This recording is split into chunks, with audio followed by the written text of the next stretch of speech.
बतौर गुजराती शर्मिंदगी महसूस कर रहे हैं कि नालायकों को गुजरात में किसी लोग तालियां से नवाजते थे। आप कागज दिखाइए कि आप शादी किए हो कि नहीं किए हो।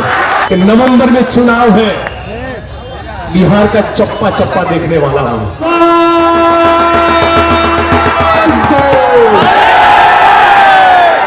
अमित शाह ने कहा कि शाहीन बाग को हटाना है तो 8 तारीख को हमको वोट करो। मतलब 6 साल के दौरान काम कुछ नहीं किए हो। काम के आधार पर आप वोट नहीं मांग रहे हो। आप क्या कह रहे हो कि हमको इसलिए वोट दो क्योंकि हम शाहीन बाग को खत्म करना चाहते हैं। मतलब कि आपके पास नया निर्माण करने के लिए, नया सृजन करने के लिए कुछ भी नहीं है। अजान हो रहा है तो 2 मिनट जरा रुकेंगे। ये लड़ाई कोई भारत बनाम पाकिस्तान की नहीं है, जो भाजपा के नेता लोग भी बोलना चालू की है दिल्ली के चुनाव के चलते। उसका मतलब यह है जो गुजरात में 25 साल हम देखे हैं कि 4 साल 11 महीना विकास की बात, और जैसा ही चुनाव का आखिरी महीना बाकी हो मामला पूरा हिंदू मुसलमान में चला गया। आज उसी की तर्ज पर दिल्ली में मानो कि शाहीन बाग कोई खतरनाक चीज हो जिससे उसके लिए पूरे राष्ट्र को खतरा हो, उस प्रकार से शाहीन बाग को पेश किया जा रहा है। लेकिन हम ये कहना चाहते हैं कि शाहीन बाग में कोई मुस्लिम नहीं है। शाहीन बाग में जो लोग बैठे हैं वो भारतीय है। ये लड़ाई हिंदू बना मुसलमान की नहीं, ये लड़ाई भारतीय की लड़ाई है। आज पूरा भारत उठ खड़ा हुआ है। आज इतने दिन के दौरान हमने देखा जामिया के लाइब्रेरी में घुसकर टीयर गैस का सेल छोड़ा गया है। स्वतंत्र भारत के इतिहास में ऐसी घटना पहले कभी नहीं देखी कि किसी यूनिवर्सिटी के लाइब्रेरी के अंदर टीयर गैस का सेल किसी सरकार ने छोड़ा हो, और टॉयलेट के अंदर जो स्टूडेंट्स थे उनको खींच कर खदेड़ कर उनके हाथ और पैर तोड़ दिए। बहनों ने अपने बदन के साथ जो बदसलूकी हुई, मोलेस्टेशन की कंप्लेंट्स करी है, बावजूद उसके एक भी केस में गिरफ्तारी नहीं हुई।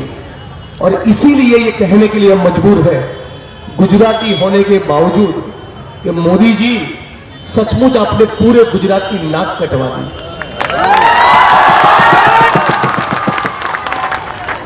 जिस प्रकार से दशकों तक जर्मनी में लोग हाथ में बैनर लेकर खड़े रहते थे, दीवारों पे पोस्टर चिपकाते थे, उनकी सरकारें लिखती थी कि भाई हम जर्मनी के लोग ठीक ठाक लोग हैं, हिटलर ने जो किया उससे हमारा कोई सरोकार नहीं है, हमको माफ कीजिए।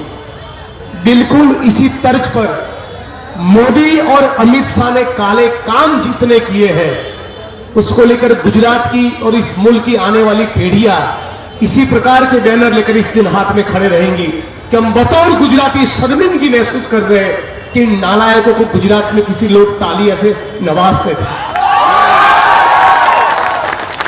आज पूरे गुजरात को इन लोगों ने शर्मिंदगी के अलावा कुछ नहीं दिया।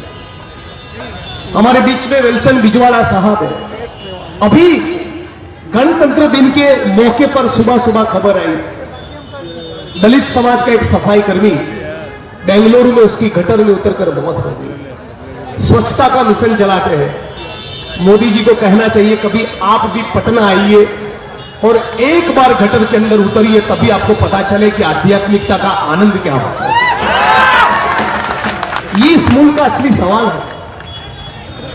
सफाई कर्मियों का गटर में उतरकर मरना बंद नहीं हुआ। आज भी इस मुल्क में छुआछूत जिंदा है।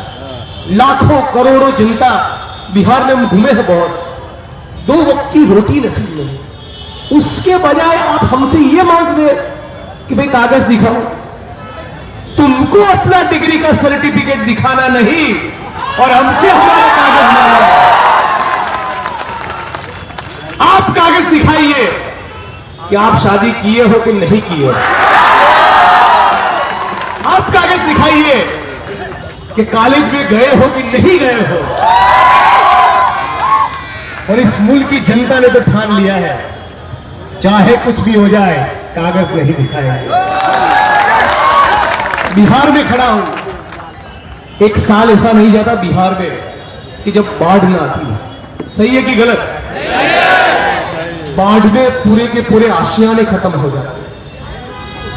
हम इस मुल्क के गरीब भाई बहनों को खो देते हैं इस बाढ़ में। जब बाढ़ में पूरे इंसान खत्म हो जाते हैं, उनके आशियाने खत्म हो जाते हैं, तो दिखाने के लिए कागज कहां से आए? इस मुल्क में घुमंतु जातियों के हजारों लाखों करोड़ों लोग, उनके पास भी दिखाने के लिए कोई कागज नहीं। मुसलमान के पास कागज होने का चांस ज्यादा है उनके मुकाबले जिस देश के जंगलों में बसने वाले आदिवासी। उन करोड़ों आदिवासियों के पास भी दिखाने के लिए कागज नहीं। इस मुल्क की लाखों विधवा गरीब बहनों के पास कागज है। तो ये कानून मुस्लिम विरोधी नहीं, ये संविधान विरोधी कानून है। ये कानून हमारे आइडिया ऑफ इंडिया के खिलाफ है। ये कानून गरीब विरोधी कानून है। 52,000 कर्मचारियों को 1,600 करोड़ का चूना लगाकर उनसे आपने आसाम में एनआरसी करवाया। बदले में इस मुल्क की जनता को क्या मिला? एक दूसरों के लिए नफरत के अलावा कुछ नहीं। ये 1600 करोड़ का चूना लगाने के बाद भी वो तृप्त नहीं हुए। अब चाहते हैं कि पूरे भारत में एनआरसी करके 1 लाख करोड़ का चूना लगाया जाए। ये उनकी असली मंशा है।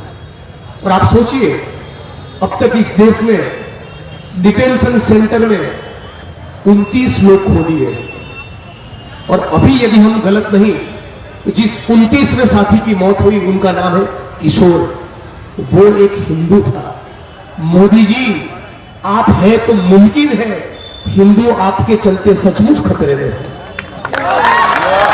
क्योंकि जब डिटेंशन सेंटर में जाने की बारी आएगी तो उनमें से कोई भी हो सकता है। वो दलित भी हो सकता है, सवर्ण भी हो सकता है, वो हिंदू भी हो सकता है, मुसलमान भी हो सकता है। सवाल यह है कि स्वतंत्रता के इतने सालों के बाद इस मुल्क की जनता को रोटी, कपड़ा, मकान, शिक्षा, चिकित्सा ये तो आप नहीं दे पाए, अब हमसे कागज मांगने पर तुले।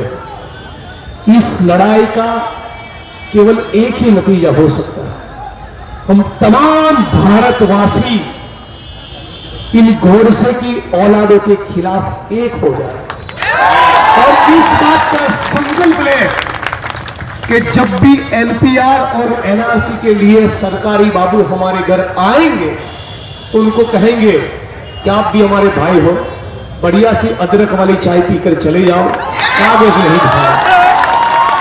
एक प्रकार से असहकार का आंदोलन छेड़ दिया जाए। ये मौका बहुत जबरदस्त है, ये दोस्ती बनाने का वक्त है। मैं पूरे गुजरात की ओर से बिहार वासियों की तरफ अपना दोस्ती का हाथ लेकर आया हूं। ये दलित मुस्लिम एकता को साझा करने का वक्त भी है, ये सारे गरीबों को जोड़ने का वक्त भी है। वो दमन करेंगे, हम दोस्ती करेंगे। और मुझे इस बात का पूरा उम्मीद है, यकीन है कि आज जिस प्रकार से हमारी बहनें और माताएं उठ खड़ी हुई है, इसका कोई तोड़ मोदी के पास नहीं। जिस प्रकार से छात्र और नौजवान खड़ा हुआ है, मोदी जी के पास कोई विकल्प नहीं।